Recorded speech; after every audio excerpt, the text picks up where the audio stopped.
Hello, welcome back to my channel. You're with Joanne, the Learner Lawyer. As you will have know or may know from looking at this channel a bit, we have been looking at the New York Trade Post that John Barilaro got. There was a parliamentary inquiry into that. Well, that took on another life because there was questions over the UK Post as well. And this occurred the other day, I have to admit, and I meant to do something about it, but I haven't. So it's been sitting on my computer for a while. But he asked, apparently Dominic Perrottet, who's then Treasurer, now the Premier, asked to see the shortlist for UK trade job, despite previously denying any involvement. So now we've got him stating that we've got it coming out that, yes, he did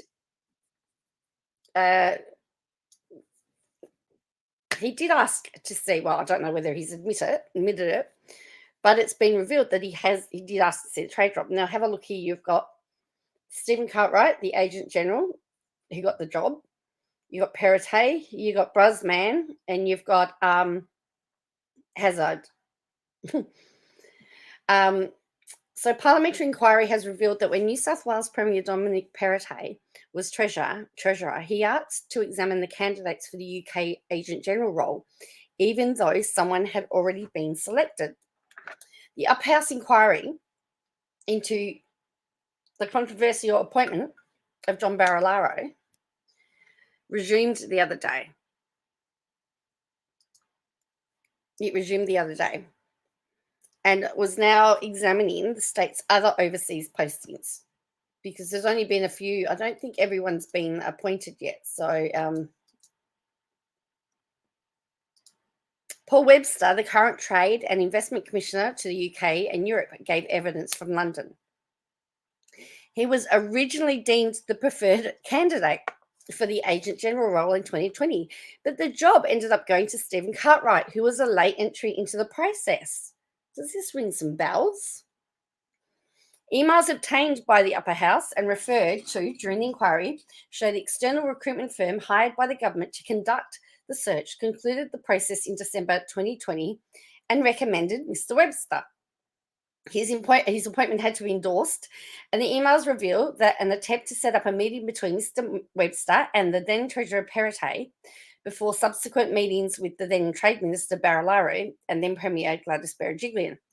But in an email dated the 25th of January 2021, a staffer from Mr. Perrottet's office stalled that process.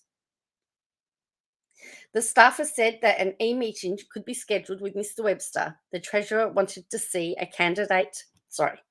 The staffer said before an e-meeting could be scheduled with Mr. Webster, the Treasurer wanted to see a candidate list. The Treasurer has requested a short list of other candidates that were interviewed together with a copy of their resume, the email read. When the info is available, could you please send it to me and I'll forward it to the Treasurer for his attention.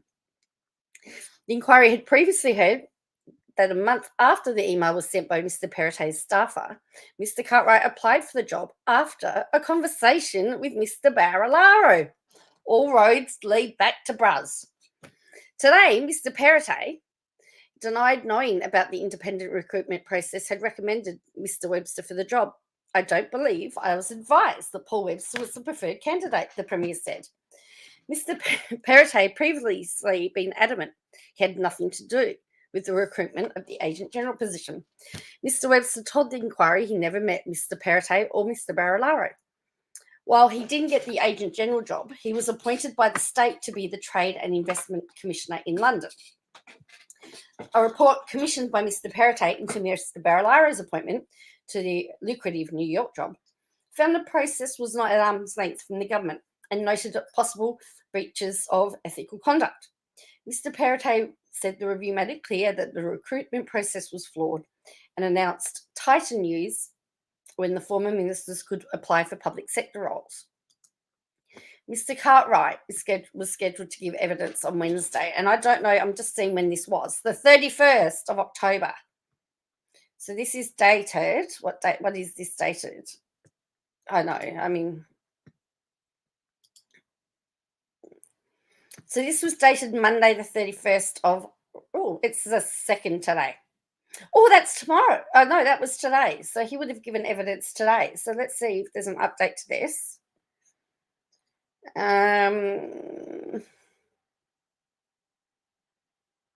So John Barrow, yeah, so related stories. So this was updated on the 31st. So today's Wednesday.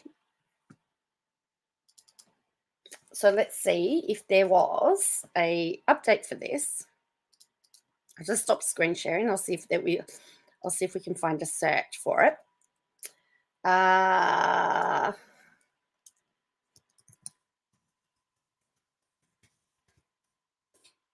So very interesting.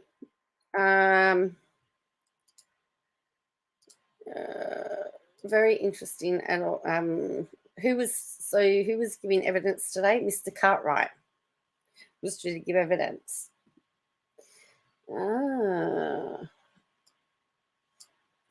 It's very interesting. So Stephen Cartwright was due to give evidence today. So let's see what's happening with this. Yeah, there's been nothing in yet by the looks of it. I'm just going to see if I can find something here. Oh, here we go. Oh, guess what? He was mates with, guess who? Guess who? Guess who? Guess who he was mates with? Guess who he'd had discussions with? Stephen Cartwright denies New South Wales trade roll a case of jobs for mates, despite discussions with the bruz man.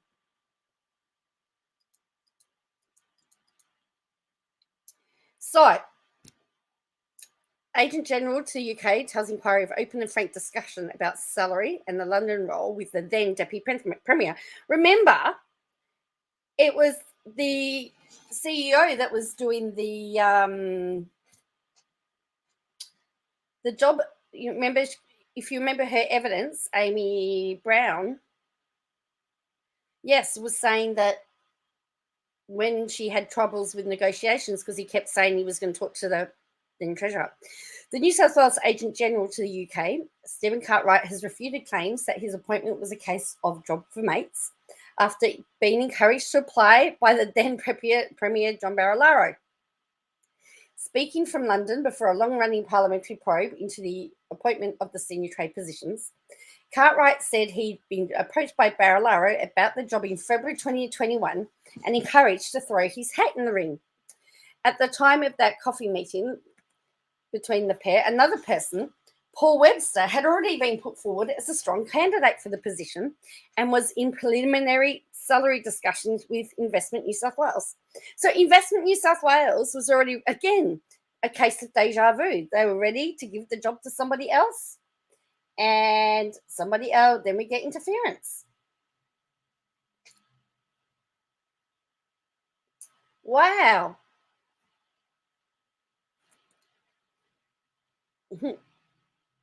Cartwright told the inquiry on Wednesday that Barilaro had mentioned the position out of left field in a meeting about another matter.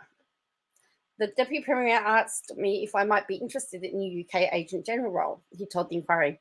I was taken by surprise by his question because I had not heard much about the role since it was announced. At that time, Cartwright was the head of the powerful New South Wales Business Chamber, a position in which he regularly engaged with public servants, as well as with premiers, treasurers, ministers, and shadow ministers. In the course of discussion, Cartwright said he discussed his then salary of $800,000. He and I had a very open and frank discussion about my circumstances, he told the inquiry. I've been on a package of $800,000 for some years, and I've made financial commitments accordingly. In subsequent weeks, he formally applied for the position. He was interviewed by a panel, was put forward as the preferred candidate before signing the contract, appointing him as Agent General to the UK and the Senior Trade Minister and Investment Commissioner for Europe and Israel. He later negotiated a salary above those of other trade commissioner roles. The inquiry was called to investigate the now abandoned appointment of Barilaro to a senior trade investment role, but shifted its focus to examine Cartwright's appointment. After giving evidence he had a strong relationship with members of the government, included texting a birthday message to then Treasurer Dominic Perrottet, Cartwright rejected the assertion that his appointment was a classic example of jobs for mates scenario. My qualifications for this role are unable to be challenged, he told the inquiry. I'm crystal clear that 3 highly impressive senior independent panel members decided I was the most suitable person for the role based on merit and given my background. I don't think there's any way that my appointment can be categorized as job for the mates, because I don't have any politicians that are mates. I've never been part of a political party. During a previous hearing, former Investment New South Wales Secretary Amy Brown claimed Cartwright threatened to go above her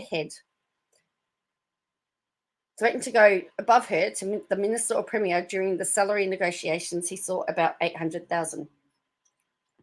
Cartwright denied the claims on Wednesday and said he had never insisted the government match his previous salary, but had been given the impression from Barilaro that my package could be moulded to suit my circumstances.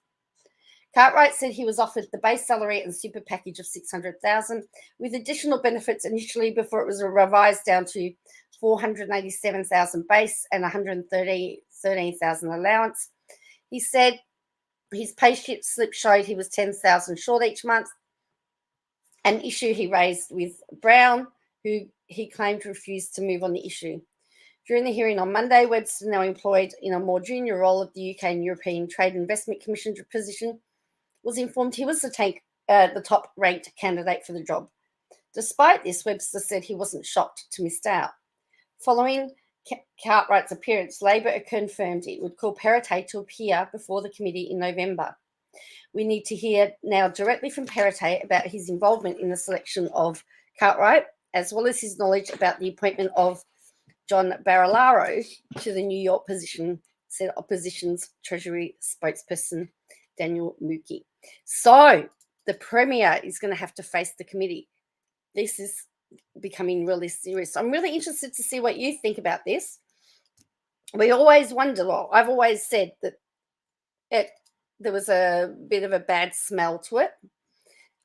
It's looking like it is going to be, there's going to be more and more and more jobs for the boys coming through, which is really, really sad. Why can't people be awarded based on their merit? Now, it could possibly be that this guy is the best person for the job. But when they admit that they were told to apply because by the then Deputy Premier, and you've got the then Treasurer wanting to see the short list of candidates, you surely have to ask questions. This parliamentary inquiry is giving us more questions than answers, I think, at the moment, and it's becoming very, very confused, and I got no idea. But anyway, let me know what you think in the comments below. Look, if you could hit a like, and look, if you want to know when another video drops, make sure you hit subscribe and ring the bell, and I'll catch you next time. Bye for now.